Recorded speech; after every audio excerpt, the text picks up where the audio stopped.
Uvaženi muftija Dedoviću, uvažena ministrice Dilberović, uvaženi doktore Husiću,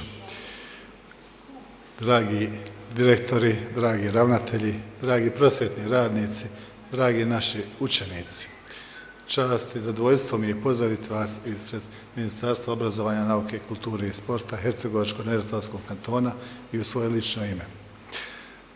Tema sa kojom se bavite je u zadnje vrijeme dosta, hajde da kažemo, i eksploatisana, ali je veoma bitno da ova vaša debata odluči dobre rezultate i da nam ukaže na neke nove stvari koje moramo mijenjati u našim obrazovnim institucijama.